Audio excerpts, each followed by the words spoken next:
Salut, c'est Pissenlit et bienvenue sur cette nouvelle vidéo.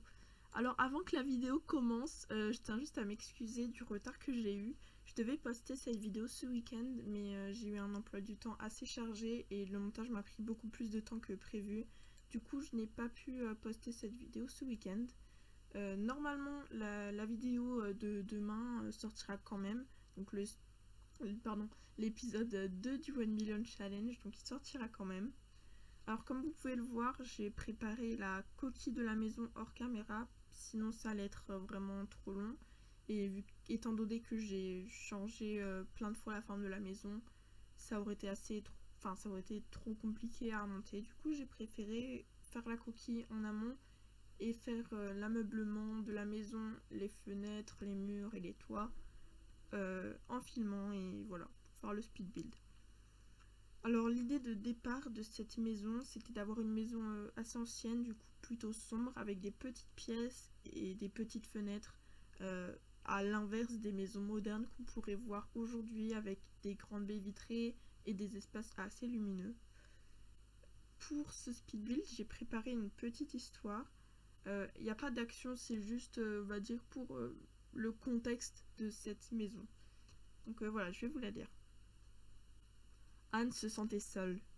Cela faisait 2 jours que son mari avait été enterré dans le cimetière d'Enford-on-Bagley. La tristesse lui ravageait le moral.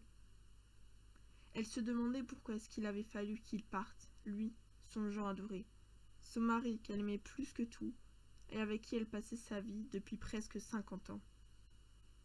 Elle se demandait aussi pourquoi il fallait qu'elle vive, elle. C'est vrai, à quoi bon vivre, quand on n'est plus avec la personne que l'on aime?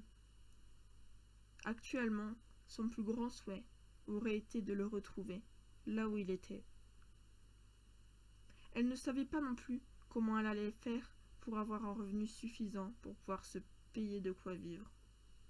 Anne était vieille, et son corps fatigué ne pouvait plus couper du bois pour se chauffer l'hiver, ni même s'occuper du potager de son mari, grâce auquel il pouvait être presque autonome. Elle pouvait encore faire du point de croix, qu'elle vendait par la suite, mais cela ne serait pas suffisant pour avoir un revenu convenable. Anne ne pouvait pas demander d'aide financière à sa famille, car elle n'en avait pas. Elle avait rencontré Jean lorsqu'ils étaient jeunes, et ce fut le coup de foudre entre eux. Ils décidèrent rapidement de tout quitter pour aller vivre à Enford-on-Bagley, un village en pleine campagne, où ils pouvaient vivre de leur propre récolte. Ils étaient donc partis du jour au lendemain, en ne donnant aucune nouvelle ni explication à leurs familles respectives, et par conséquent, ils coupèrent complètement les ponts avec elles. Ni l'un ni l'autre n'avaient eu de nouvelles de leurs frères et sœurs depuis. Après leur mariage en petit comité à Enford-on-Bagley, le jeune couple voulait profondément fonder une famille soudée et heureuse. Anne tomba enceinte quelque temps après, et Jean et elle, toujours fous amoureux l'un de l'autre, avaient l'impression d'être au paradis. Avec leurs économies, ils décorèrent la 2e chambre de leur maison pour en faire une magnifique chambre de bébé. Ils voulaient tous deux le meilleur pour leur progéniture. Malheureusement, un drame arriva. Anne n'arriva pas au terme de sa grossesse, et le bébé, qui s'avérait être une fille, mourut. Ce fut une période très difficile pour ce couple, mais tous deux s'épaulèrent et finirent par faire le deuil de ce bébé disparu, même s'ils repensaient à lui tous les jours. La chambre du bébé resta néanmoins intacte, car il était très compliqué pour eux d'effacer les traces de ce qui restait de lui.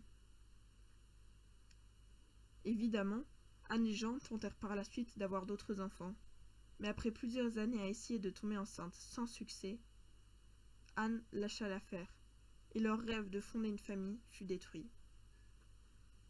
Alors pour combler ce manque, Anne décida d'écrire des livres sur sa machine à écrire, ce qui lui permettait d'avoir moins de temps libre pour penser à son rêve anéanti.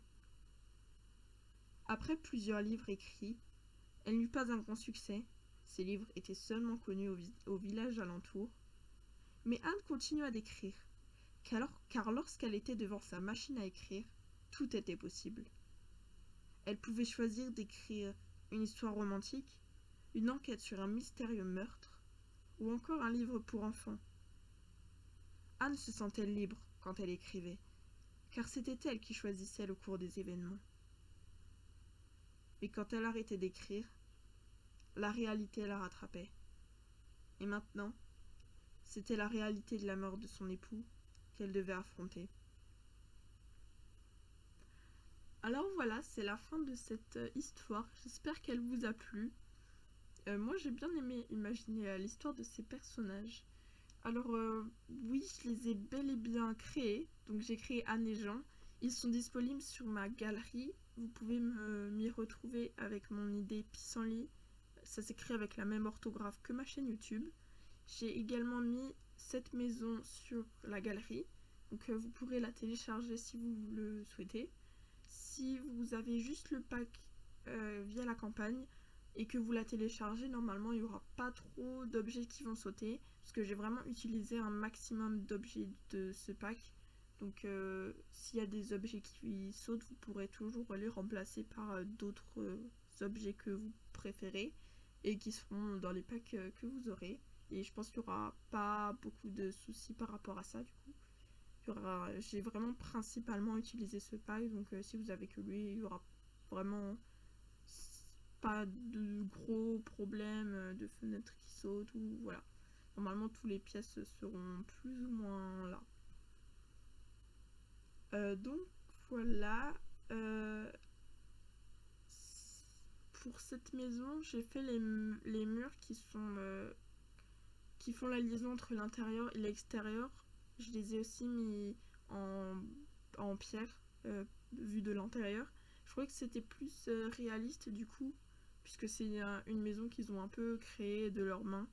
Donc voilà. Après, j'aurais aussi pu me faire un mur porteur en pierre, mais bon, je l'ai pas fait, donc c'est pas forcément ce qu'il y a plus de plus réaliste, on va dire. Mais voilà, j'ai quand même fait ça. Je crois que c'était plus mignon. Alors je pense que ça va arriver bientôt à l'écran ou alors ça allait déjà. Mais en tout cas pour les jardins, j'ai plutôt bien clôturé les espaces. C'est pas quelque chose que je fais forcément d'habitude puisque j'ai du mal en fait à faire les jardins. Mais là vu que je savais à peu près ce que je voulais faire, donc faire un poulailler, faire le potager du coup de Jean. Et puis après j'avais quelques idées pour d'autres espaces. J'ai du coup beaucoup plus clôturé les espaces du jardin que ce que je fais d'habitude. En plus le jardin est pas très très grand vu qu'il y a la maison au centre du terrain. Donc c'était beaucoup plus facile pour moi de le faire. Donc voilà, c'est ce que j'ai fait. Donc j'ai mis un peu de verdure par-ci par-là on va dire, d'arbres pour faire un peu d'ombre. Donc pour le speed build, j'ai fait aussi une partie du jardin hors caméra, sinon ça allait être vraiment trop long la vidéo allait être trop longue. Du coup je fais une visite à la fin de la vidéo en vous montrant en même temps. Donc voilà, j'espère encore une fois que ça vous plaît et puis je vous laisse là.